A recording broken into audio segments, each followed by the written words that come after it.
সূর্যটা মাথার কাছে চলে আসবে ভাই সেদিন। সূর্যের প্রচন্ড তাপে মাথার মগজগুলো ভাতের মাড়ের মতো গলে গলে নাকের ছিদ্র আর কানের ছিদ্র দিয়ে বেয়ে বেয়ে পড়বে। জিহ্বাটা তৃষ্ণায় বেরোতে বেরোতে নাভি পর্যন্ত এসে ঝুলে থাকবে কুকুরের মতো, ক্লান্ত শ্রান্ত ঘর্মাক্ত পেরেশান, বাঁচানোর কেউ নাই। মায়েশা জিজ্ঞেস করলেন, ইয়া রাসূলুল্লাহ, don't they feel any shy? Nobody belong any garment in their body, no dress in their body. তাদের দেহে কোনো ড্রেস নাই, পোশাক নাই। নবী রে, এতগুলো মানুষ উলঙ্গ, লজ্জা লাগবে না? বিশ্বনবী বললেন, আয়েশা তুমি লজ্জার চিন্তা করো, সেদিন বাবা ছেলেরে দেখে দৌড়ে পালাবে। এর দৃশ্যটা কিরকম হবে, এর নকশা খুব সংক্ষিপ্ত পরিসরে মাত্র 11টা আয়াতে আল্লাহ তুলে ধরেছেন। আপনি মনোযোগ দিয়ে কানগুলো খরগোশের মতো খাড়া করে যদি কথাগুলো শুনেন, আপনার মনে হবে আপনি এখানে বসে কিয়ামত চোখে লাইভ দেখতেছেন। লাইভ আল্লাহ এমন ভাবে বলেছে, সুবহানাল্লাহ পড়েন। তা আসুন আমরা সরাসরি কিয়ামতকে দেখে আসি। আসলে কিয়ামতটা কেমন বর্ণনা করছেন কে? আল্লাহ। সূরার নাম হচ্ছে সূরাতুল কারিয়া। কি নাম? আওয়াজ করে উত্তর দিতে হবে। সূরার নাম আল কারিয়া। চিৎকার মেরে বলেন, সূরার নাম কি? আল কারিয়া। এটা মাক্কি সূরা। কি সূরা? বিশ্বনবীর জীবনের দুইটা পর্ব, একটা মাক্কি পর্ব আর একটা মাদানী পর্ব। এটা মাদানী পর্বে নাজিল হয়নি, এটা নাজিল হয়েছে মাক্কি পর্বে। এই সূরার আয়াত সংখ্যা 11। এটা কোরআনের 101 নম্বর সূরা। এটা আল কোরআন আল কারীমের 30তম পারায় অবস্থিত একটা সূরা। আমাদের অনেকেরই মাশাআল্লাহ মুখস্থ আছে, আছে না? ইমাম সাহেব নামাজে প্রায় পড়ে, অনেকেরই মুখস্থ। শুনতে শুনতে কবে যে মুখস্থ হয়েছে আমাদের নিজেরাও জানি না। সুবহানাল্লাহ পড়েন। কোরআনের ভেতরে খালি বরকত, এটার সাথে লাগলেই বরকত, মসজিদে গেলেই বরকত। মনের অজান্তে আমরা এই সূরাকে মুখস্থ করে ফেলেছি। কিন্তু এই সূরার ভেতরে যে আল্লাহ কোরআনের এত কিয়ামতের এত চমৎকার নকশা এঁকেছেন, এত প্রামাণ্য বর্ণনা দিয়েছেন, এটা আমরা অনেকে জানিই না। আসুন আমরা এই সূরার আলোকে দেখার চেষ্টা করি যে কিয়ামতটা কিরকম হবে। আল্লাহ একটা শব্দকে এই সূরার শুরুতে 3 বার উল্লেখ করে আমাদের দৃষ্টি আকর্ষণ করেছেন। আল্লাহ tried to draw our attention by mentioning 3 times a word, and that is al-qari'ah. আল-কারিয়া শব্দটাকে তিনি 3 বার উল্লেখ করে আমাদের দৃষ্টি আকর্ষণ করেছেন। একটা শব্দ 3 বার বললে মানুষের দৃষ্টি আকর্ষিত হয় না? যেহেতু এটা আরব দেশে নাজিল হয়েছে, আবার মক্কায়, মক্কার লোকেরা আরবি বুঝে, তাদেরকে প্রথম বলা হলো আল-কারিয়া। তারা ফিরে তাকালো, কি আল-কারিয়া? আবার বলা হলো মাল-কারিয়া। কি মাল-কারিয়া? আবার বলা হলো ওয়ামা আদরাকা মাল-কারিয়া। আবার তারা ফিরে তাকালো। দৃষ্টি আকর্ষণের জন্য আল্লাহ তাআলা 3 বার এই শব্দটা বলেছেন। এজন্য এই শব্দের একটা সিগনিফিকেন্স, একটা গুরুত্ব, অর্থবহ একটা মানদণ্ড আছে না নাই? আল কারিয়া শব্দের অর্থ হচ্ছে বিকট আওয়াজ। আল কারিয়া মানে কি? কথা বলেন, আরো জোরে বলেন। বিকট আওয়াজ। এই বিকট আওয়াজটা তৈরি করার জন্য আল্লাহ তাআলা একজন ফেরেশতা তৈরি করেছেন, যার নাম হচ্ছে ইসরাফিল। নাম কি?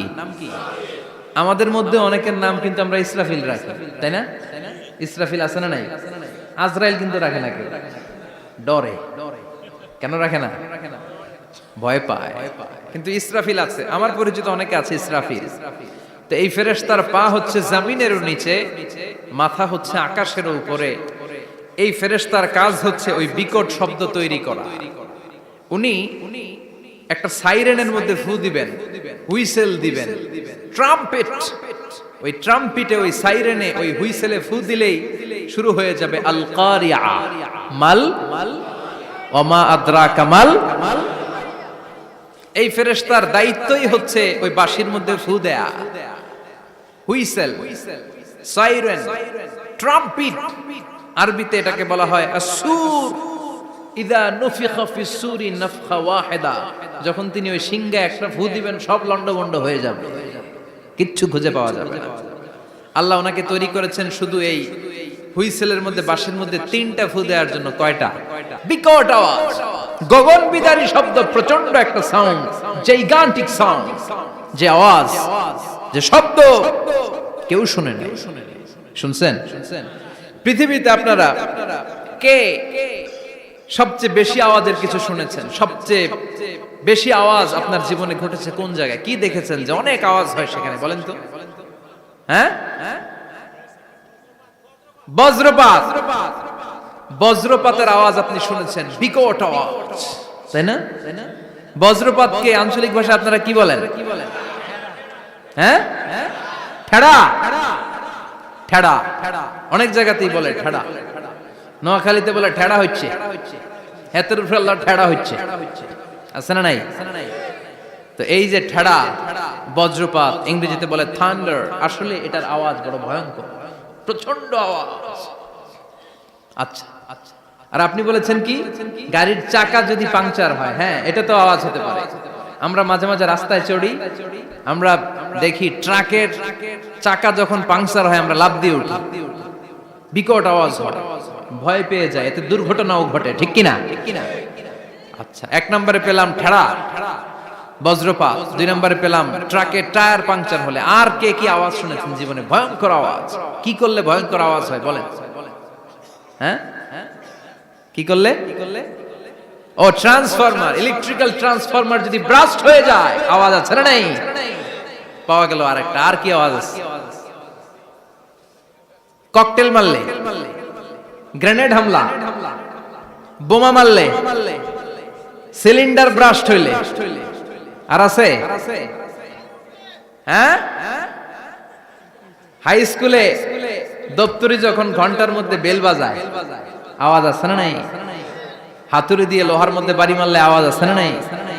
এগুলো হচ্ছে আমাদের ক্যাপাসিটিতে, হিউম্যান ক্যাপাসিটিতে আমাদের দেখা সবচেয়ে বড় আওয়াজ। কিয়ামতের দিন যে হবে আল কারিয়া, এই আল কারিয়ার আওয়াজ কি এই আওয়াজগুলোর মতো? চিল্লায় বলেন এই আওয়াজের মতো। এজন্য আল্লাহ বললেন আল কারিআতু মাল কারিআতু ওয়া মা আদরাকা মাল কারিয়া। সে আওয়াজটা ভয়ঙ্কর আওয়াজ। এটা বজ্রপাতের মতো না, এটা ট্রাকের টায়ার পাংচার হলে যে আওয়াজ হয় ওই আওয়াজের মতো না, গ্যাসের সিলিন্ডার ব্রাস্ট হয়ে গেলে যে আওয়াজ হয় ওই আওয়াজের মতো না, প্রাইমারি স্কুলে দপ্তরে যখন ছুটির ঘন্টা বাজায় ওই আওয়াজের মতো না। ওই আওয়াজটা এমন আওয়াজ, ওই আওয়াজ পৃথিবীর কেউ শোনে নাই। সেটার নাম হচ্ছে আল কারিয়া, মাল ওমা আদরাকা মাল, বিকট আওয়াজ, বিকট ভয়ঙ্কর ট্রাম্পিট। এই সাইরেনে ফু দেয়া হবে, প্রথম ফু দেওয়ার সাথে সাথেই লন্ডভন্ড হয়ে যাবে। এই ইসরাফিলকে তৈরি করা হয়েছে শুধুমাত্র কেবলমাত্র 3টা ফু দেওয়ার জন্য। চিল্লায় বলতে হবে কয়টা? এই ফেরেশতার আর কোনো কাজ নাই। তার আর কোনো কাজ আছে? ঠিক যে মুহূর্তে, এখন আমার ঘড়িতে বাজে 9:50, রাত 9:50, ঠিক এই মুহূর্তে যখন আমরা তাফসীর শুনছি, ঠিক এই মুহূর্তেও ইসরাফিল ফেরেশতা সিংহাটাকে 2 ঠোঁটের মধ্যে লাগিয়ে আল্লাহর আরশের দিকে তাকিয়ে আছে। ওই যে সৃষ্টি শুরু থেকে তাকিয়ে আছে, আজ অবধি তাকিয়ে আছে। যখনই গ্রিন সিগন্যাল আসবে মুহূর্তেই শুরু হয়ে যাবে আল কারিয়া মাল ওয়া মা আদরাকা মাল। আল্লাহ বললেন সে আওয়াজটা হবে বড্ড ভয়ঙ্কর। প্রথম ফুৎকার যখন দেয়া হবে এটারে বলে নাফখাতুল ফাজা। দুনিয়ার সব মানুষগুলো অবাক হয়ে যাবে, পুরো পৃথিবীটা কেঁপে উঠবে, পৃথিবীর বিল্ডিং গুলো দুমড়ে মুচড়ে পড়বে, পৃথিবীর বড় বড় যত পাহাড়গুলো আছে তুলার মতো বাতাসে পাহাড়গুলো তুলিত হতে থাকবে। আল্লাহু আকবার। আল্লাহ বললেন ইয়াউমা ইয়াকুনুন নাসু কাল ফারাশিল মাবথুস ওয়া তাকুনুল জিবালু কাল আহিনিল মানফুশ। সেদিন মানুষগুলো বিক্ষিপ্ত পতঙ্গের মতো নিক্ষিপ্ত হবে যখন আল কারিয়া, এই বিকট আওয়াজটা হবে। শুনতেছেন? মনোযোগ আছে? কথা বুঝতে সমস্যা হচ্ছে না তো? 3টা ফুৎকার। কয়টা? প্রথম ফুৎকার দেওয়ার সাথে সাথে মানুষগুলো বিক্ষিপ্ত পতঙ্গের মতো নিক্ষিপ্ত হবে। এই যে আরামসে বসে আছি তখন আর বসে থাকা যাবে না, কে ধাক্কা খেয়ে কই চলে যাব টেরই পাওয়া যাবে না। আমরা এই যে বসে আছি এর কারণ হচ্ছে গ্র্যাভিটেশনাল একটা ল আছে, পাওয়ার। এটারে বাংলায় বলে মাধ্যাকর্ষণ শক্তি। কি শক্তি? কথা বলেন। কে আবিষ্কার করছে এটা? হ্যাঁ, কে? বিজ্ঞানী নিউটন, আইজাক নিউটন আবিষ্কার করেছে। আপেলকে সে নিচে পড়তে দেখে গবেষণা করে পেয়েছে গ্র্যাভিটেশনাল পাওয়ার।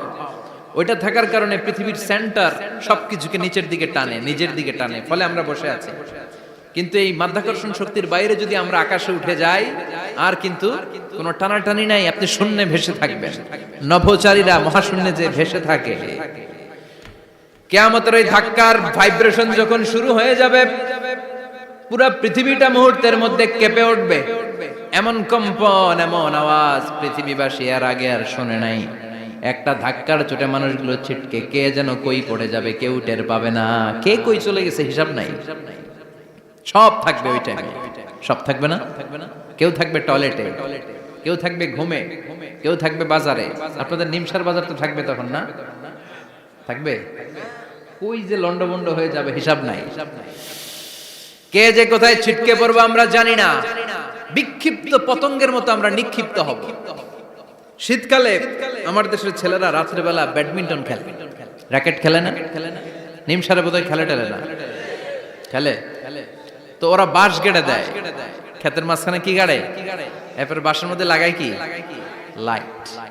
লাইট গুলো লাগালে দেখবেন ক্ষেতের গ্রামের পোকাগুলো এসে লাইটের মধ্যে ছিটকে ছিটকে পড়ে।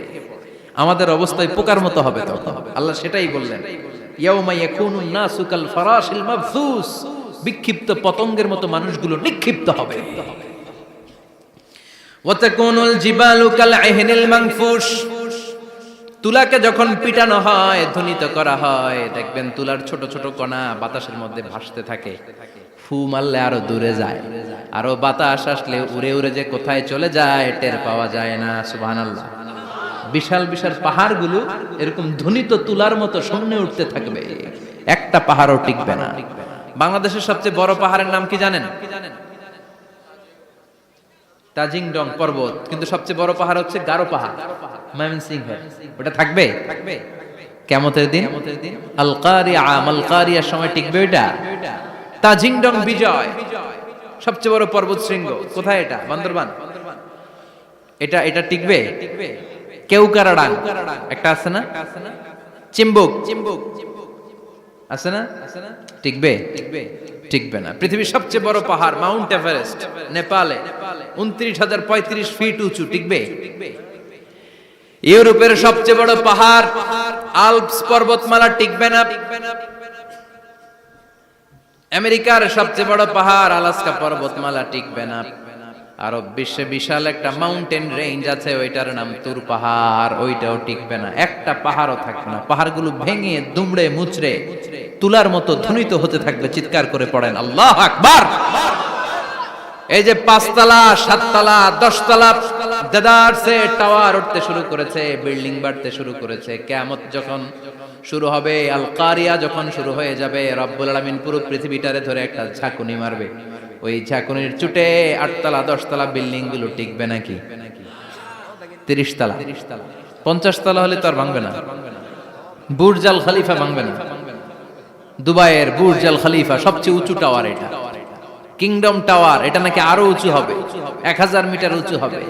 তাইপেডাং 101, মালয়েশিয়ার Petronas twin tower, Shanghai tower, কাবা ঘরের পাশে বুর্জ আল খলিফা, যেটাকে সবাই বলে জমজম টাওয়ার, টিকবে? কথা বলেন টিকবে? আল্লাহ বললেন, ইযা জুলজিলাতিল আরদু জিলজালাহা ওয়া আখরাজাতিল আরদু আসকালাহা ইযা রুজ্জাতিল আরদু রাজ্জান ওয়া বুসাতিল জিবালু বাসসা। সেদিন পৃথিবীটারে কাঁপিয়ে দেয়া হবে, পুরো পৃথিবী নড়ে চড়ে উঠবে, টাওয়ারগুলো ভেঙে খান খান, পাহাড়গুলো ভেঙে দুমড়ে মুচড়ে যাবে, মানুষগুলো বিক্ষিপ্ত পতঙ্গের মতো নিক্ষিপ্ত হবে। সাগরের পানির মাঝখানে দাউ দাউ দাউ দাউ দাউ দাউ করে আগুন জ্বলতে শুরু করে দিবে। আল্লাহু আকবার। নকশা এঁকে দিছেন আল্লাহ, নকশা এঁকে দিছেন না? সুবহানাল্লাহ পড়েন। আবার আল্লাহ বললেন, ফাইদা বারিকাল বাসারু ওয়া খাসাফাল কামারু ওয়া জুমিআশ শামসু ওয়াল কামারু ইয়াকুলুল ইনসানু আইনাল মাফার। সেদিন মানুষের চোখ হবে ছানা বড়া, চন্দ্র সূর্যে কোনো আলো থাকবে না, মানুষগুলো দিক বিদিক পাগলের মতো দৌড়াবে, সবার মুখে এক কথা, পালাবো কই? পালানোর জায়গা আছে নাকি শুধু বাংলাদেশের এই সাইডটাতেই কিয়ামত হবে, সৌদিতে আর হবে না? হ্যাঁ, আমেরিকায় আমেরিকায় কেমনে হবে? ওদিক তো ডোনাল্ড ট্রাম্প থাকে। হ্যাঁ, আমেরিকাতে হবে, জাপানে হবে, ইন্ডিয়াতে হবে, গোটা বিশ্বে একসাথে কাপাকাপি আর এই ধ্বংসলীলা শুরু হয়ে যাবে। চিৎকার করে বলেন ঠিক কিনা? আল্লাহ বলেন ইয়াউমা নাতমিস সামা কাতাইয়িস সিজিল লিল কুতুব, আকাশ আর আকাশ থাকবে না। কাগজ যেমনি আমরা এরকম ফোল্ড করে ফেলি, ভাঁজ করে ফেলি, মন চাইলে কাগজকে যেমনি আমরা এরকম হাতের মধ্যে গুটিয়ে নেই, সেদিন আকাশটারে হাতের মধ্যে গুটিয়ে নিবে কে? মানুষগুলো পাগলের মতো দৌড়াবে। কেউ থাকবে টয়লেটে, কেউ হসপিটালে, কেউ মাজারে, কেউ বাজারে, যে যেখানে থাক, শুরু হয়ে যাবে কিয়ামতের এই ভয়াবহ দৃশ্য। দুধের বাচ্চাকে রেখে দিয়ে মা দৌড়ে পালাবে। দুধের বাচ্চা রেখে মা কোথাও যায়? কলিজার টুকরা এটা, দুধের বাচ্চা, এটারে ফেলে মা কোথাও যায় না। কিন্তু কিয়ামতের ওই ঝাঁকুনির দৃশ্য দেখে, আল কারিয়া মাল ওয়া মা আদরাকা মাল, এই দৃশ্য দেখে দুধের বাচ্চারে রেখে মা দিবে দৌড়। অনেক গর্ভবতী মহিলা থাকবে এই কিয়ামতের সময়ে, যাদের পেটের ভেতরে 2 মাসের বাচ্চা, 3 মাসের বাচ্চা, অপরিপক্ক অপরিণত, বাচ্চাটা এখনো বড় হয় নাই, কোন বাচ্চার হাত পা এখনো হয় নাই। কিয়ামতের এই ভয়ঙ্কর দৃশ্যটা দেখে জায়গার মধ্যে 3 মাসের অপরিণত বাচ্চাটা ডেলিভারি হয়ে যাবে। আল কারিয়া মাল কারিয়া ওয়া মা আদরাকা মাল। পৃথিবীর যখন এইরকম দৃশ্য, আল্লাহ তাআলা ইসরাফিলকে বলবেন, ইসরাফিল তোর তো 3টা ফুৎকার দেওয়ার দায়িত্ব ছিল, দিয়েছে কয়টা? চিল্লায় বলেন কয়টা? এবার আল্লাহ বলবেন এবার দ্বিতীয় ফুৎকার দে। কয় নাম্বার ফু দিবে? ওই ফু দেওয়ার সাথে সাথে ইসরাফিল প্রথম ফুৎকার দিয়ে জায়গা মতো এরকমই দাঁড়ায় থাকবে, আবার যখন গ্রিন সিগন্যাল পাবে মুহূর্তের মধ্যে আরেকটা ফু দিয়ে দিবে। ফু দেওয়ার সাথে সাথে পৃথিবীর সব মানুষগুলো মরে শেষ। কেউ থাকবে? থাকতে পারবো আমরা? থাকার জন্য আসছি। একদিন মাটির ভেতরে হবে ঘরে মন আমার, কেন বান্ধ দালান ঘর, প্রাণ পাখি উড়ে যাবে পিঞ্জর ছেড়ে, ধরা ধামে সবই রবে তুমি যাবে চলে, বন্ধু বান্ধব যত মাতা পিতা দ্বারা সুত সবই হবে তোমার পরে মন আমার, কেন বান্ধ দালান ঘর, একদিন মাটির ভেতরে হবে ঘরে মন আমার, কেন বান্ধ দালান ঘর। ঠিক কিনা? এই গানের কথামালাটা খুব সুন্দর না? আখিরাতের রিমাইন্ডার আমাদেরকে দেয়। এই যে দুনিয়া দুনিয়া, টাকা পয়সা আরো লাগবে, আরো কামাবো, এটাতে আমার হবে না, আরো চাই আরো চাই। এই প্রতিযোগিতা, এই কম্পিটিশন, ওর 5 তলা আমার লাগবে 7 তলা, ওর আছে 20 লাখ আমার লাগবে 30 লাখ, প্রতিযোগিতা আছে না নাই? এগুলো আমাদেরকে পাগল বানিয়ে দিয়েছে, মোহাচ্ছন্ন করে ফেলেছে। পৃথিবীটা আসলে একটা মরীচিকা, ধোঁকা, লোভ লালসা, আজ আছে কাল নাই। 2 নাম্বার ফুৎকার দেওয়ার সাথে সাথে পৃথিবীর সব শেষ। মালাকুল মাউত পৃথিবীর সব মানুষের রূহ কবজ করবে। আল্লাহ বলবেন মালাকুল মাউত আখবিরনি মাইয়া বাকা, আমাকে বল আর কে আছে। মালাকুল মাউত বলবে পৃথিবীর সব মানুষের রূহ কবজ করে শেষ, কেউ নাই। মানুষবিহীন পৃথিবী, মানুষের কোলাহলে পৃথিবীটা মুখরিত থাকতো এতদিন। গোটা পৃথিবী ব্যাপী মানুষের কোলাহল, ওই যে সাইয়েদনা আদম থেকে শুরু হয়েছে, আর থামে নাই। মানুষ আর মানুষ, মানুষ আর মানুষ, সব মানুষ শেষ। আল্লাহ আশরাফুল মাখলুকাত একটারও রাখি নাই, সব শেষ। শুধু আছে জিন জাতি। আল্লাহ বলবেন যাও এবার জিন জাতি ধরো, জিনদের রূহ কবজ করো। মালাকুল মাউত কিন্তু জিনদের রূহ কবজ করে। ওমা খলাকতুল জিন্না ওয়াল ইনসা ইল্লা লিয়াবুদুন। জিন জাতি আর মানব জাতি, এই দুই জাতিকে আল্লাহ তাআলা তৈরি করেছে কার ইবাদতের জন্য? আমরা যেমনি নামাজ পড়ি, জিনেরাও নামাজ পড়ে। আমরা যেমনি রমাদানের রোজা রাখি, জিনেরাও রমাদানের ফরজ রোজা রাখতে হয়। আমরা যেমনি হজ করি, জিনেরাও হজ করে। আমরা যেমনি আরাফার দিনে কাঁদতে কাঁদতে আল্লাহর কাছে দোয়া করি, আল্লাহ লাব্বাইক করে, জিনেরাও পড়ে। আমরা দেখি না, এদের দেখা যায়? দেখা যায় না। জিসমুন নারিয়ুন, আগুনের তৈরি ওদের দেহ। ইয়াতাশাক্কালু বিআশকালিন মুখতালিফা, বিভিন্ন কালার ধারণ করতে পারে, বিভিন্ন রং ধারণ করতে পারে। জিনের সংজ্ঞা হচ্ছে জিসমুন নারিয়ুন ইয়াতাশাক্কালু বিআশকালিন মুখতালিফা, আগুনের তৈরি এক সৃষ্টি। বিভিন্ন সূরত তারা নিতে পারে, মানুষের সূরত নিতে পারে, প্রাণীর সূরত নিতে পারে, ঠিক কি না? মালাকুল মাউত জিন জাতি হত্যা করতে শুরু করবেন, রূহ কবজ করবেন। করতে করতে সব শেষ। খারাপ জিনদের সর্দার হলো ইবলিস। সব জিনদেরকে মারতে যত কষ্ট দেয়া হয়েছে, সবচেয়ে বেশি কষ্ট দিয়ে ইবলিসের রূহ কবজ করে ফেলা হবে। ইবলিস আর নাই, মানুষও নাই, জিনও নাই, পশু পাখি কিচ্ছু নাই। আল্লাহ বলবেন, ইয়া মালাকাল মাউত আখবিরনি মাইয়াবকা, অনেক দায়িত্ব পালন করেছিস তুই। মানুষ মারলি, জিন মারলি, মৎস্যকুল মারলি, পাখি মারলি, সব মারলি, এবার আর কে বেঁচে আছে বল? মালাকুল মাউত বলবে, আল্লাহ আর কেউ নাই, খালি ফেরেশতারা আছে। কারা আছে? মালাইকা। আল্লাহ বলবে, যা এবার ফেরেশতাদের গোষ্ঠী শেষ কর। মালাকুল মাউত একটার পর একটা ফেরেশতার রূহ কবজ করবে, একটার পর একটা, একটার পর একটা করতে করতে সব ফেরেশতা। ফেরেশতাদের সংজ্ঞা হচ্ছে জিসমুন নূরিয়ুন ইয়াতাশাক্কালু বিআশকালিন মুখতালিফা, আলোর তৈরি, নূরের তৈরি একটা দেহ, চাইলে বিভিন্ন সূরত ধারণ করতে পারে। জিন আর ফেরেশতার পার্থক্য বুঝেছেন? জিন কিসের তৈরি? আগুন, জিসমুন নারিয়ুন। আর ফেরেশতা হচ্ছে জিসমুন নূরিয়ুন, নূর দিয়ে তৈরি। একের পর এক ফেরেশতা সাবার করা হবে। এবার আল্লাহ বলবেন, ইয়া মালাকাল মাউত আখবিরনি মাইয়াবকা, আর কে কে বেঁচে আছে বল। মালাকুল মাউত বলবে, মাবুদ কেউ নাই, মানুষ নাই, জিন নাই, ফেরেশতাও নাই, শুধু আমার তিনজন কলিগ বাকি। কয়জন? জোরে বলেন, কয়জন? জিব্রাইল বাকি, ইসরাফিল বাকি, মিকাইল আর আমি আজরাইল। আল্লাহ বলবে, মিকাইলের রূহ কবজ করে নিয়ে আয়। যে মিকাইল আমার আদেশে পৃথিবীতে বৃষ্টি ঝরাতো, আমার আদেশে ক্ষেত খামারে ফসলের ব্যবস্থা করে দিত, আমার আদেশে মানুষের রিজিকের হিসাব রাখতো, এই মিকাইলের রূহ কবজ করে নিয়ে আয়। এক নাম্বার কলিগ শেষ। কলিগ বুঝেন তো? সহকর্মী। কলিগ মানে কি? সহকর্মী। এক নাম্বার কলিগ নাই। আল্লাহ বলবে, যা এবার ইসরাফিলের রূহ কবজ কর।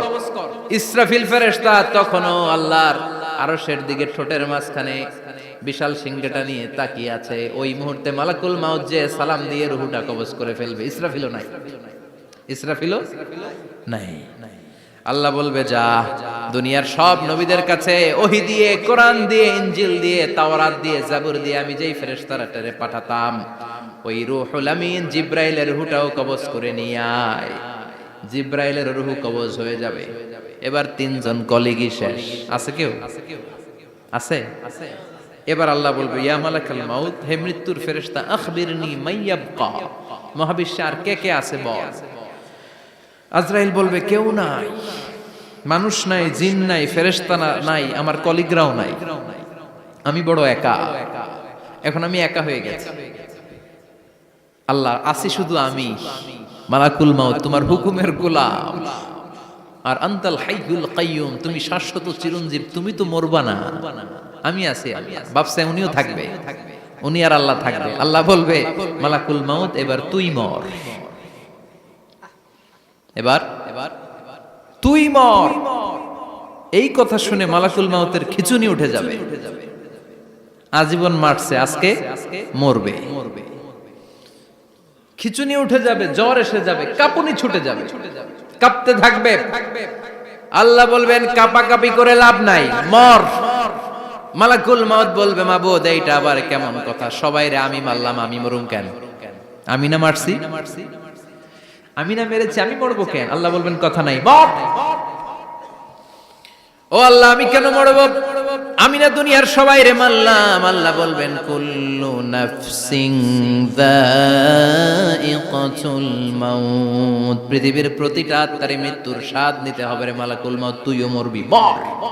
কাঁপতে কাঁপতে আল্লাহ বলবে জান্নাত আর জাহান্নামের মাঝ বরাবর যে দাঁড়া। মালাকুল মাউত দাঁড়াবে, এই দৃশ্য দেখার মতো তখন কেউ থাকবে না। থাকবে? কেউ নাই। মালাকুল মাউত কাঁপতে কাঁপতে আল্লাহ বলবেন কেঁপে লাভ নাই, কেঁদে লাভ নাই, মরতে তোকে হবে। Everyone has to take the taste of death, সবাইকে মৃত্যুর স্বাদ আস্বাদন করতে হবে। মর, মরে যা। মুত ইয়া মালাকাল মাউত। আল্লাহ বলবেন ও মৃত্যুর ফেরেশতা মর। মুত ইয়া মালাকাল মাউত বলার সাথে সাথে যে ফেরেশতার হাতে আমাদের সবার রূহ চলে গিয়েছিল, ওই ফেরেশতা চিৎকার মেরে জান্নাত এবং জাহান্নামের মাঝখানে বেহুশ হয়ে পড়ে যাবে। শেষ। মালাকুল মাউতের কিচ্ছা খতম। উনিও নাই। এবার ডানে বায়ে সামনে পেছনে উপরে নিচে কেউ আছে? একজন ছাড়া, তিনি কে? কুল্লু মান আলাইহা ফানি ওয়া ইয়াবকা ওয়াজহু রাব্বিকা যুল জালালি ওয়াল ইকরাম ফাবিআইয়ি আলাই রাব্বিকুমা তুকাযযিবান। এই জমিনে যারা আছে সব শেষ হয়ে যাবে, একজন ছাড়া, তিনি কে? আল্লাহ তখন হুঙ্কার দিয়ে একা একাই বলবেন ইয়া আরদু আইনা আশজারুকা, ও পৃথিবী তোর বড় বড় গাছগুলো কোথায়? আপনাদের নিমসারে বট গাছ আছে? কোথায় আছে বট গাছ? অনেক জায়গায় থাকে না বট গাছ বিশাল, ওইটারে কেন্দ্র করে শিরকের আখড়া জমে ওঠে, ওখানে মোমবাতি লাগায়, লাল শালু দেয়, নাচানাচি করে, এরকম বট গাছের আখড়া আছে নাই? আল্লাহ বলবে ইয়া আরদু, হে পৃথিবী, আইনা আশজারুকা, তোর বড় বড় গাছগুলো আজকে কোথায়? ইয়া আরদু আইনা আনহারুকা, হে পৃথিবী তোর বড় বড় নদীগুলো কই? পদ্মা নদী কই? মেঘনা নদী কই? ব্রহ্মপুত্র কই? গঙ্গা নদী কই? মিসিসিপি, মিসৌরি কই? নীল নদ কোথায়? আমাজন কোথায়? ৬৬৯৫ কিলোমিটার লম্বা, উগান্ডার ভিক্টোরিয়ার কাম্পালা থেকে এর অববাহিকা শুরু। পৃথিবীর সবচেয়ে বড় যে নদীটা নীল নদ, মিশরে এই নদটা ছিল। আমি দেখেছি, ঘুরেছি এর উপর দিয়ে অনেক। 5 বছরের নীল নদের পানি আমি খেয়েছি। মিশরের নীল নদ ছাড়া কোনো মিঠা পানির উৎস নাই। এজন্য প্রাচীন ঐতিহাসিক, ওনার নাম হিরোডোটাস, উনি বলেছিলেন Egypt is the gift of Nile, মিশর হচ্ছে নীল নদের দান। নীল নদ না থাকলে মিশরে কেউ থাকতো না। আল্লাহু আকবার পড়েন। 2টা নদী সিদরাতুল মুনতাহা থেকে জান্নাতের কানেকশন নিয়ে পৃথিবীতে এসেছে। একটা হচ্ছে ইরাকের দজলা ফোরাত নদী, আর একটা হচ্ছে মিশরের নীল নদী। সুবহানাল্লাহ পড়বেন না? 5 বছর আমি এই নীল নদের পানি খেয়েছি যখন মিশরে ছিলাম। সরাসরি না, মিশরীয় সরকার পাইপলাইন দিয়ে এই পানিকে রিফাইনিং করে জনগণের জন্য পৌঁছে দেয়। এই নীল নদের নিচ দিয়ে মিশরের মেট্রো লাইন আছে, মানে ট্রেন, এটাকে বলে পাতাল ট্রেন। কি বলে? পাতাল ট্রেন। আপনাদের প্রধানমন্ত্রীও নাকি একটা করবে শুনলাম, উনি ঘোষণা দিয়েছে। তো এটার নিচ দিয়ে, নীল নদের নিচ দিয়ে আমরা ট্রেন দিয়ে এই মাথা থেকে ওই মাথায় যেতাম, আবার ব্রিজ দিয়ে এপাশ থেকে ওপাশে যেতাম। 10টা দেশ ঘুরে এই নীল নদ, একটা সাগর আছে মেডিটেরেনিয়ান সি, মানে ভূমধ্য সাগর, ওইটার সাথে মিলিত হয়েছে। আল্লাহ সেদিন বলবেন আইনা নাই, নীল নদ আজকে কোথায়? আইনাল আনহার, নদীগুলো কোথায়? আইনাল কুসুর, প্রাসাদগুলো কই? রাজপ্রাসাদ, টাওয়ার কোথায়? আইনাল জাবাবেরা, অত্যাচারী শাসকগুলো আজকে কোথায়? যারা ক্ষমতার চেয়ার পেলে আর নামতে চায় না, এই ডাকাতগুলো আজকে কোথায়?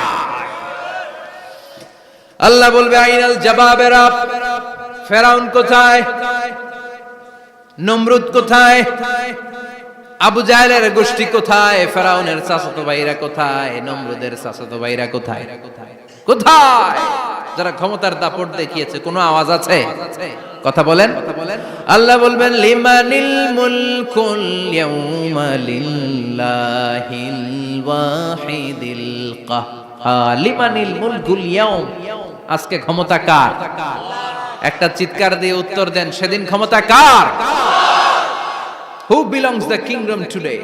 আল্লাহ বলবেন আজকে ক্ষমতা কার? ক্ষমতা শুধু একজনের, চিল্লায় বলেন তিনি কে? আল কারিআ মাল ওয়া মা আদরাকা মাল।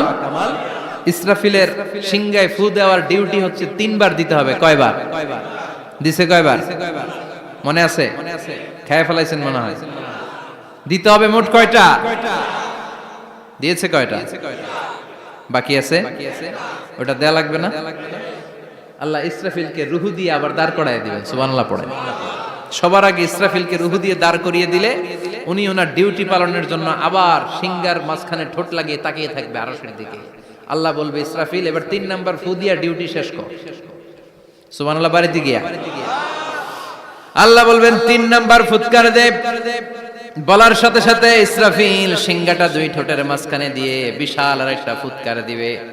ওই ফুৎকার দেওয়ার সাথে সাথে মিনহা খলাকনাকুম ওয়া ফিহা নুঈদুকুম ওয়া মিনহা নুখরিজুকুম তারাতান উখরা। ওই ফু দেওয়ার সাথে সাথে পৃথিবীর যেখানে যত মানুষ ছিল সব উঠবে। যাদেরকে স্বাভাবিকভাবে কবর দিয়ে কবরস্থানে রাখা হয়েছিল কবর থেকে উঠবে। যারা বিমান দুর্ঘটনায় মারা গিয়েছে ওই ছাইগুলো থেকে উঠবে। যারা সাগরের মধ্যে মারা গিয়েছে সেখান থেকে উঠবে। যাদেরকে তিমি মাছ খেয়ে ফেলেছিল ওখান থেকে উঠবে। যে যেখানে ছিল ওইখান থেকে উঠবে। সুবহানাল্লাহ। লক্ষ লক্ষ মানুষ উঠে বলবে, আমাদের ঘুম ভাঙাইলো কে? কি বলবে? ঘুম ভাঙাইয়া গেল রে, ঘুম ভাঙাইয়া গেল রে মরার কুকিলে। আহা, কুকিল বলে মরা, আবার এটা ঘুমো ভাঙায়। কত বড় ডাকা! ওরা বলবে, আমাদের ঘুম ভাঙালো কে? ক্বালু মান বা'আসানা মিন মারকাদিনা হাযা মা ওয়া'আদার রহমান ওয়া সাদাকাল মুরসালুন। সব দাঁড়াবে, দাঁড়িয়ে বলবে, ঘুম ভাঙালো কে? সবচেয়ে লম্বা ঘুম দিয়েছিল সাইয়েদনা আদম আলাইহিস সালামের ছেলে হাবিল, যাকে হত্যা করেছে। জানেন না আপনারা? হাবিল হচ্ছে পৃথিবীর প্রথম নিহত মানব। প্রথম নিহত মানব। তার কবরের জিন্দেগিটা অনেক লম্বা। ওই কত হাজার, শত হাজার, লক্ষ বছর আগে যে উনি কবরে শুয়ে আছেন, আজও শুয়েই আছেন। কিয়ামতের ওই 3 নাম্বার ফুৎকার দেওয়ার সাথে সাথে উনি উঠবে। উঠে বলবে, মান বা'আসানা মিন মারকাদিনা হাদা। কে ভাঙালো আমার ঘুম? কে ভাঙাইছে? মরার কুকিলে কে ভাঙাইছে? আল্লাহ ঘুম ভাঙিয়েছে। ফেরেশতারা বলবে, হাযা মা ওয়া'আদার রহমান। আজকে হলো ওই দিন যে দিনের প্রতিশ্রুতি রহমান দিয়েছিল, আল্লাহ দিয়েছিল। এই দিনের প্রতিশ্রুতি আর নবীরা এই দিনের কথা বর্ণনা করেছে। আজকে হবে আসল দিন, ফাইনাল খেলার দিন। কোন খেলা? ওই দিন হবে ফাইনাল খেলা। কি খেলা? ফেরেশতারা বলবে, দুনিয়ার বুকে যেই বিচারগুলো পাও নাই, আজকে এই বিচারগুলো করে ছাড়বে কে? যেই ধর্ষণের বিচার বাংলার জমিনে হয় নাই, ওই ধর্ষণের বিচার ওই দিন আছে না নাই? অনেককে গুম করা হয়েছে, ক্রস ফায়ার করা হয়েছে, এগুলোর বিচার আছে না নাই? কত মানুষ নলার ভেতর থেকে, ডোবার ভেতর থেকে ফুলে এরকম মোটা হয়ে গেছে। হাত দুইটা বাঁধা, আমি দেখলাম। হাত বাঁধা, চোখ বাঁধা, মুখ বাঁধা, দেহটা ফুলে 3 জনের সমান। কে মেরেছে কেউ জানে না। এগুলোর বিচার আছে না নাই? ওই দিনটা হলো ফাইনাল খেলার দিন। কি খেলা? The final game will be held that day, the day of resurrection, the day of Qiyamah, the day of Al-Qari'ah, mal ama adraka mal। সব দাঁড়িয়ে যাবে। বিষ্ণু বললেন, হুফাতান উরাতান মুশাতান গুরলা। সবাই দাঁড়াবে, কারো গায়ে জামা নাই, কারো পায়ে জুতা নাই, কারো পেটে খানা নাই, খালি আছে মুখে চিৎকার। মুখে কি? ওই দিনটায় যে আপনি উপস্থিত হবেন, বিশ্বাস করতেছেন? একটু ফিল করেন যে আপনি, you the individual have to go that day. আপনাকে যেতে হবে ওই দিন। আমাকে যেতে হবে, আমিও থাকবো, আপনিও থাকবেন, পৃথিবীর সব মানুষগুলো থাকবো। উলঙ্গ, নাকেড, গায়ে জামা নাই, পেটে খানা নাই, তৃষ্ণার্ত, ক্লান্ত, শ্রান্ত, ঘর্মাক্ত, পেরেশান। সূর্যটা মাথার কাছে চলে আসবে সেদিন। ফিল করতেছেন তো? চিন্তা করতেছেন যে ওই দিনটার সম্মুখীন আমরা হতে যাচ্ছি। ইমানদার বলে যদি দাবি করেন, ওই দিনটার ভয় অন্তরে থাকার দরকার আছে না নাই? সূর্যটা মাথার কাছে চলে আসবে। কই যাব আমরা? যাব কই? কে বাঁচাবে আমাদের? কই যাব এত মানুষ আমরা সেদিন? সূর্যটা মাথার কাছে চলে আসবে ভাই সেদিন। সূর্যের প্রচন্ড তাপে মাথার মগজগুলো ভাতের মাড়ের মতো গলে গলে নাকের ছিদ্র আর কানের ছিদ্র দিয়ে বেয়ে বেয়ে পড়বে। জিহ্বাটা তৃষ্ণায় বেরোতে বেরোতে নাভি পর্যন্ত এসে ঝুলে থাকবে কুকুরের মতো, ক্লান্ত, শ্রান্ত, ঘর্মাক্ত, পেরেশান, বাঁচানোর কেউ নাই। মা আয়েশা জিজ্ঞেস করলেন, ইয়া রাসূলুল্লাহ, don't they feel any shy? Nobody belong any garment in their body, no dress in their body. তাদের দেহে কোনো ড্রেস নাই, পোশাক নাই। নবীরে, এতগুলো মানুষ উলঙ্গ, লজ্জা লাগবে না? বিশ্বনবী বললেন, আয়েশা তুমি লজ্জার চিন্তা করো, সেদিন বাবা ছেলেরে দেখে দৌড়ে পালাবে, মা তার মেয়েকে দেখে দৌড়ে পালাবে। সেদিন পীর সাহেব মুরিদের পরিচয় দিবে না, মুরিদ পীর সাহেবরে চিনবে না, নেতা কর্মীরে চিনবে না, কর্মী নেতারে চিনবে না, বাবা তার কলিজার টুকরা ছেলেরে চিনবে না। একটু মিলায় নেন নিজের সাথে। যাদের ছোট্ট ছেলে মেয়ে আছে চিন্তা করেন যে আমার মেয়েটারে দেখে আমি চিনবো না, ধাক্কা মেরে আমি আরেক দিকে চলে যাব। প্রিয়তমা স্ত্রীকে আমি চিনবো না, যে স্ত্রীর সাথে এত ভালোবাসাবাসি, স্ত্রীকে দেখে আমি পরিচয় দিব না, চিনবো না। স্ত্রী আমারে চিনবে না, ভাই ভাইরে চিনবে না, বন্ধু বন্ধুরে চিনবে না, ইমাম সাহেব মুসল্লি চিনবে না, মুসল্লি ইমাম সাহেব চিনবে না, পীর মুরিদরে চিনবে না, মুরিদ পীররে চিনবে না, কেউ কাউরে চিনবে না। ও আয়েশা, দিনটা এত ভয়ঙ্কর হবে, বাঁচাও বাঁচাও, ইয়া নফসি ইয়া নফসি বলে একবার ওই বিপদের দিনে মানুষ যে আকাশের দিকে এরকম তাকাবে, কার গায়ে জামা আছে কার গায়ে জামা নাই, ওই কথা মুহূর্তের মধ্যে ভুলে যাবে রে আয়েশা। ওই চিন্তাই তো আসবে না, জামার চিন্তা তো অনেক পড়ে। কথা কন। এক লোক ডায়রিয়া হয়েছে বলে কাঁদে। কি হয়েছে? ডায়রিয়া, অথবা জ্বর হয়েছে এজন্য কাঁদে। ওনার কিন্তু ক্যান্সারও হয়েছে, এটা জানে না। যখন আপনি বুঝাই দিবেন যে তোমার তো ক্যান্সার, যে ডায়রিয়া হয়েছে এটা ভুলেই যাবে। কথা কন। এতক্ষণ ডায়রিয়ার ব্যথায় কেঁদেছে, এতক্ষণ জ্বরের কারণে কেঁদেছে, এতক্ষণ হাঁপানির ব্যারামে কেঁদেছে, কিন্তু ওই লোকটার ক্যান্সারের রোগও ছিল। কিছুক্ষণ পরে আপনি বুঝাই দিলেন তুমি ক্যান্সারে আক্রান্ত একজন মরণ পথের যাত্রী। যখন ক্যান্সারের কথা সে জেনেছে, ওর যে ডায়রিয়া হয়েছিল ভুলেই গেছে। সুবহানাল্লাহ কইবেন না? আল্লাহু আকবার। কি ভয়ঙ্কর দিন হবে সেটা। কাআন সাফসাফা, লেভেল প্লেইং ফিল্ড, লা তারা ফিহা ইওয়াজা ওয়ালা আমতা, উঁচু নিচু নাই, কেউ কারো পরিচয় দিবে না। সেদিন হবে ফাইনাল খেলা। কি খেলা? চিল্লায় বলেন, আরো জোরে বলেন। ফাইনাল খেলা। ওই ফাইনাল খেলার বর্ণনা আল্লাহ কিভাবে দিচ্ছে শুনুন। আল্লাহ বলছেন, ফাআম্মা মান সাকুলাত মাওয়াজিনুহু ফাহুয়া ফি ঈশাতির রাদিয়াহ ওয়া আম্মা মান খাফফাত মাওয়াজিনুহু ফাউম্মুহু হাওিয়া ওয়া মা আদরাকা মা হিয়া নারুন হামিয়া। পড়েন আল্লাহু আকবার। আল্লাহ বলেন, ফাআম্মা মান সাকুলাত মাওয়াজিনু, সেদিন যার মিজানের পাল্লা ভারী হয়ে যাবে, নেকের পাল্লা ভারী হয়ে যাবে, ফাহুয়া ফি ঈশাতির রাদিয়া, ওই লোকটা আনন্দে থাকবে। ও আল্লাহ, আমাদের মিজানের পাল্লা তুমি ভারী করে দিও, আমরা এই কঠিন দিনে যেন আনন্দের দেখা পাই, তৌফিক দিও। পড়েন আমিন। সেদিন আল্লাহ মিজানের পাল্লা বসাবেন। কিসের পাল্লা? আমার নামে নাম। আমার নাম কি? পাল্লা বসাবে, ওটার নাম কি? কিন্তু এটা দাড়ি পাল্লা না, ওটা কি না, ওটা নিক্তি পাল্লা। এটা কি পাল্লা? স্বর্ণকার কেউ আছেন? স্বর্ণের দোকানে চাকরি করে দেখে কেউ আছে? নাই। স্বর্ণের দোকানে যারা স্বর্ণ মাপে, ওরা কি দাড়ি পাল্লা দিয়ে মাপে? নিক্তি পাল্লা। আপনারা নিমসারের মানুষ, এখানে মালামাল কেনা বেচা হয় খুব বেশি, আপনারা বুঝবেন ভালো। দাড়ি পাল্লা দিয়ে কি মাপে? লাউ মাপে, কদু মাপে, ডাইল মাপে, চাইল মাপে, আলু মাপে, পেঁয়াজ মাপে, ঠিক কিনা? তো দাড়ি পাল্লা দিয়ে যখন চাল মেপে দিলাম, চাল সামান্য দু চারটা বেশি গেলেও আমার লস নাই, আমি দোকানদার। আর কম দিলেও যে নিতেছে তারও তেমন লস নাই। কিন্তু আমি স্বর্ণের ব্যাপারী, স্বর্ণ কিনতে আসছে, স্বর্ণ যদি সামান্য কিছু ভুলে বেশি চলে যায়, আমার ব্যবসা শেষ। আর যদি কিছু রেখে দেই তাহলে ক্রেতার মারাত্মক লস, ঠিক কিনা? এজন্য স্বর্ণ দাড়ি পাল্লা দিয়ে মাপে না, এটা মাপে নিক্তি পাল্লা দিয়ে। সূক্ষ্মাতি সূক্ষ্ম ওজন করতে হয়, সেখানে এক কণা স্বর্ণ বেশি হয়ে গেলে দাম বেড়ে যায়। এক কণা কমে গেলে দামও কমে যায়, ঠিক কি না? আল্লাহ যে মিজান, মিজান আমরা বলি যে মিজানের পাল্লা, এটার মিজান শব্দের বহুবচন হচ্ছে মাওয়াজিন। ফাআম্মা মান সাকুলাত মাওয়াজিনু, সেদিন যার কারিগরটাকে চিল্লায় বলেন কে? আবার যারা হজ করেছেন কিংবা উমরা করেছেন, কাবা ঘরের পাশে ছোট্ট একটা মিনারার মতো আছে, ওই মিনারার ভেতরে একজন নবীর পায়ের ছাপও আছে না নাই?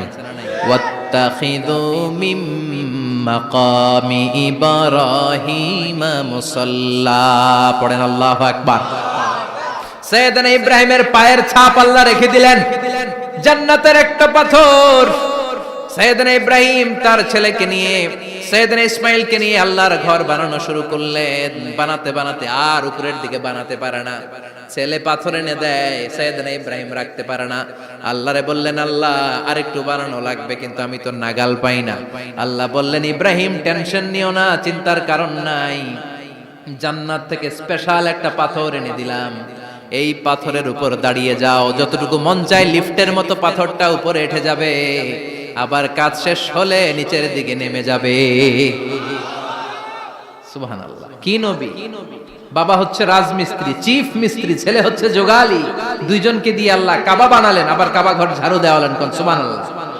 মসজিদেরি ঝাড়ু বারদার ও কমারে হাত, শোনো আমার মুনাজাত, শোনো শোনো ইয়া ইলাহি আমার মুনাজাত, শোনো আমার মুনাজাত, পড়েন আমিন।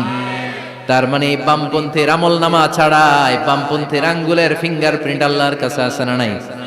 আল্লাহ বলবে দেখ মিলে যাবে, একটার পর একটা অথেন্টিকেশন হবে, কিন্তু সে বলবে আল্লাহ আমি করি নাই। কি বলবে? আল্লাহ বলবে এবার তোর মুখকে আমি আটকে দিলাম, তোর ঠোঁট দুইটাকে আমি একসাথে করে দিলাম। আলিয়াউমা নাখতিমু আলা আফওয়াহিহিম ওয়া তুকাল্লিমুনা আইদিহিম ওয়া তাশহাদু আরজুলুহুম বিমা কানু ইয়াকসিবুন, পড়েন সুবহানাল্লাহ।